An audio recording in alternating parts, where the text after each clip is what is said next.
नमस्कार. आज आपण भूगोल या विषयाचा अभ्यास कसा करावा हे पाहत आहोत.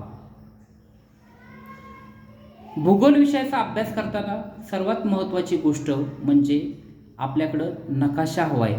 ज्या देशाचा आपल्याला अभ्यास करायचा आहे त्या देशाचा नकाशा आपल्याला माहिती हवी. त्या नकाशाची ही वरची बाजू म्हणजे उत्तर दिशा, खालची बाजू दक्षिण, आपला उजवा हात पूर्व दिशा आणि आपला डावा हात पश्चिम दिशा. तसेच उत्तर आणि पूर्व यांच्यामध्ये ही जी दिशा आहे ती आहे ईशान्य. पूर्व आणि दक्षिणच्या मध्ये जी दिशा येते ती आग्नेय आणि दक्षिण आणि पश्चिमच्या मध्ये जी दिशा येते ती आहे नैऋत्य. ह्या नैऋत्य मान्सून वाऱ्यापासून जून ते सप्टेंबर महिन्यात आपल्याला पाऊस पडतो. तर ईशान्य वाऱ्यापासून आपल्याला थंडी वाजते, थंड वारं सुटतं आणि थंडी वाजते. या ठिकाणी पाकिस्तान, अफगाणिस्तान हे देश आपल्या वायव्येकडे आहेत, म्हणजे उत्तर आणि पश्चिमेच्या मध्ये आहेत. हे लोकेशन, ह्या दिशा आपल्याला माहिती असणं गरजेचं. पहिलं आपण यामध्ये पॉईंट पाहू उंचीचा. हा समुद्र आहे, बंगालचा उपसागर, हिंदी महासागर आणि पश्चिम बाजूला अरबी समुद्र. ज्या ठिकाणी समुद्र असतो, समुद्राचा भाग हा खोलगट आहे, त्या ठिकाणची उंची ही जमिनीच्या भागापेक्षा कमी आहे. आपल्याला माहिती आहे समुद्राला ह्या पूर्वेकडे नद्या येऊन मिळतात, पश्चिमेकडेही काही नद्या मिळतात. पूर्वेकडून हिमालय पर्वतातून ज्या नद्या वाहतात, हिमालय पर्वत हा उंच आहे, हे अंतर खूप लांब पल्ल्याचं अंतर हे करून त्या बंगालच्या उपसागराला मिळतात. इकडे पण ही सह्याद्री पर्वतरांगा आहे, खाली पर्वतरांगा आहेत. या ठिकाणी ज्या नद्या आहेत त्या पर्वतावरून वाहत जाऊन ह्या अरबी समुद्राला मिळतात. ज्या पर्वताचा उतार ह्या पूर्व बाजूला आहे त्या नद्या ह्या पूर्वेकडं वाहत जाऊन इकडं बंगालच्या उपसागराला मिळतात. सांगायचं तात्पर्य एवढंच की समुद्राचा जो भाग आहे त्याची उंची कमी असते. हा साधा सोपा व्यवहार आहे. आणि नद्या ज्या वाहतात त्या नेहमी पर्वतावरती त्या तयार होतात आणि त्या समुद्राला जाऊन मिळतात. आता तापमान, घरी आपण पाणी तापवतो, पाणी तापवण्यासाठी वेळ लागतो. तसंच सूर्याच्या उष्णतेमुळं हे जे पाणी आहे ना समुद्रातलं, हे तापण्यासाठी वेळ लागतो. 3-4 वाजतात तापण्यासाठी. ओके, तोपर्यंत समुद्रातील तापमान हे थंड असतं. 3-4च्या पुढे समुद्रातलं पाणी तापलेलं असतं, त्यामुळे तेथील तापमान हे उष्ण असतं, गरम असतं. त्या तुलनेने सूर्य उगवल्याच्या नंतर ही जमिनीवरचं जे तापमान आहे, जमीन पटकन तापते आणि ती संध्याकाळी 3-4च्या पुढे ही पटकन थंड पण होते. म्हणजे जमिनीवरचं सकाळचं तापमान हे जास्त असतं, तर संध्याकाळी ते थंड असतं.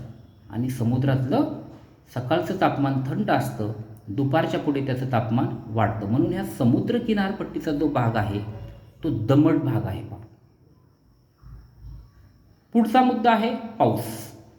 ज्या ठिकाणी पाणी आहे तेथील पाण्याचं बाष्पीभवन होतं, ढग बनतात आणि नंतर पाऊस पडतो. म्हणजे पाऊस हा नेहमी समुद्राकडून जमिनीकडे येत असतो.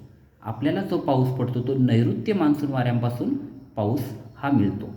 या ठिकाणी गुजरात, महाराष्ट्र, गोवा, कर्नाटक, केरळ, तमिळनाडू, आंध्र प्रदेश, ओडिसा, वेस्ट बेंगॉल ह्या सगळ्या राज्यांची सीमा ही समुद्राला लागून असल्यामुळे यातली बहुतांशी म्हणजे 99% राज्य, गुजरातमध्ये बंदर आहे, महाराष्ट्रामध्ये मुंबई येथे बंदर आहे, दुसरं आता नवीन बंदर जवाहरलाल नेहरू मुंबईमध्येच आपण सुरू केलेलं आहे, गोव्यामध्ये बंदर आहे, केरळमध्ये आहे, तमिळनाडूमध्ये आहे. म्हणजे ह्या बंदरांमधून जहाजाद्वारे आपला व्यापार इकडे पश्चिमेकडच्या देशांशी होतो आणि इकडे पूर्वेकडच्या देशांशी सुद्धा होतो. म्हणजे ज्या ठिकाणी बंदरं आहेत त्या ठिकाणची ही जी शहरं आहेत, ही शहरांची लोकसंख्या खूप आहे. मुंबईची लोकसंख्या खूप आहे, गुजरातचीही त्या मानाने खूप आहे, गोवा, कर्नाटक, केरळा जी बंदरं, ज्या ठिकाणी ही बंदरं दिसतात आपल्याला, इकडे चेन्नई असेल, मद्रास असेल, वेस्ट बेंगॉलमध्ये जिथं बंदर आहे त्या ठिकाणी लोकसंख्या ही जास्त आहे. त्याच्या तुलनेमध्ये इकडची लोकसंख्या ही थोडीशी कमी असतात. कारण ज्या ठिकाणी बंदरं आहेत तिथं विकास झालेला असतो, तिथं आर्थिक विकास भरभराट झालेली असते, त्यामुळं तिथली लोकसंख्या ही जास्त आहे. दुसरा मुद्दा या ठिकाणी मला सांगायचा आहे. आता ह्या समुद्रातून हे नैऋत्य मान्सून वारे इथे डोंगर आहेत, डोंगर रांगांनी अडवले जातात. त्यामुळे इकडचा जो भाग आहे कोकण किनारपट्टी किंवा हा गोवा हा भाग इथे जास्त पाऊस पडतो. आणि याच्या पलीकडच्या भागामध्ये म्हणजे इकडच्या बाजूला हा रेन शॅडो एरिया असतो, पर्जन्य छायेचा प्रदेश असतो. इकडच्या तुलनेत इकडं कमी पाऊस पडतो. हिमालय पर्वताचंही तसंच होते. उंच हिमालय पर्वतामुळे इकडून आलेले वारे हे अडवले जातात आणि ह्या भागामध्ये जास्त पाऊस पडतो. इकडे पण आसाम हिमालयामध्ये इकडच्या भागामध्ये जास्त पाऊस पडतो. तर याच्यावरचा जो लडाखचा जो भाग आहे तो पण आपलाच आहे. या भागामध्ये मात्र कमी पाऊस पडतो कारण हे वारं या ठिकाणी अडवले जातात. आता समुद्र किनारपट्टी ज्या ठिकाणी आहे त्या ठिकाणी प्रमुख व्यवसाय काय बरं? मासेमारी. जहाजं आहेत, मासेमारी हा तेथील लोकांचा प्रमुख व्यवसाय आहे. दुसरं काय? मीठ. समुद्रापासून मीठ बनतो. व्यवहार आहे ना, बरोबर. समुद्रापासून मीठ बनतं तर मिठाचा व्यवसाय पण इथेच असणार आहे. तिसरं जहाज बांधणीचा कारखाना. इम्पोर्ट एक्सपोर्ट म्हणजे जे मालाची आयात निर्यात याच्या संबंधीचे जे व्यवसाय आहेत ते ह्याच भागामध्ये विकसित होतील. या भागामध्ये शेती पण होईल. शेतीमध्ये भात हे पीक जास्त घेतलं जाईल. हा दलदलीचा भाग इथं वेस्ट बेंगॉलचा इथं कोलकात्याचा भाग दलदलीचा भाग आहे. तर ह्या भागामध्ये तागाचं पीक, ज्यापासून आपण गावाकडं गोण्या बनवतो बघा, ज्या गोण्या बनवतो ते तागाचं पीक पण घेतलं जाईल. वाहतुकीमध्ये सगळ्यात महत्त्वाची वाहतूक कोणती असेल? जलवाहतूक आहे इथे. इकडं सगळ्यात महत्त्वाची वाहतूक ही रस्ता वाहतूक असेल. त्यानंतर ही जी महत्त्वाची जी बंदरं आहे त्या ठिकाणी विमानतळ पण असेल. आणि सगळ्यात महत्त्वाचं म्हणजे लोकांना समुद्र हा खूप आकर्षित करतो. या ठिकाणी समुद्राची जी कोस्टल एरियाज आहे हे पाहण्यासाठी जगभरातून लोक या ठिकाणी काय करतात? येतात. त्यामुळं पर्यटन व्यवसायसुद्धा या ठिकाणी या कोस्टल एरियाजमध्ये खूप विकसित झालेला आहे. अशा पद्धतीने केवळ नकाशा पाहूनसुद्धा मी एखाद्या देशाचा अभ्यास करू शकतो. ह्या गोष्टी मी पाहू शकतो. हे पाहण्यासाठी मला प्रत्येक शब्द वाचण्याची गरज नाही.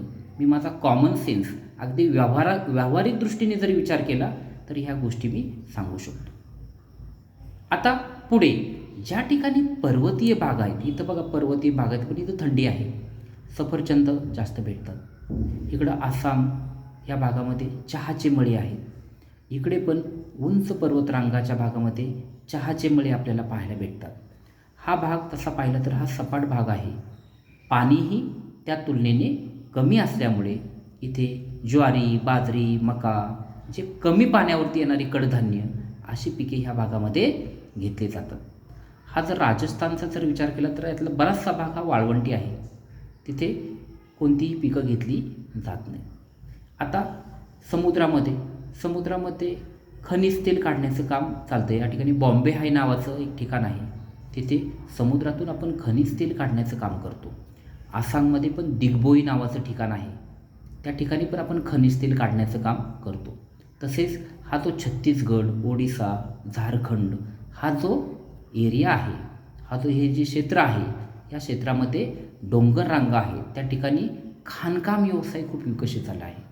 जिथं डोंगर आहेत तिथं खाणकाम व्यवसाय हा विकसित झालेला असतो.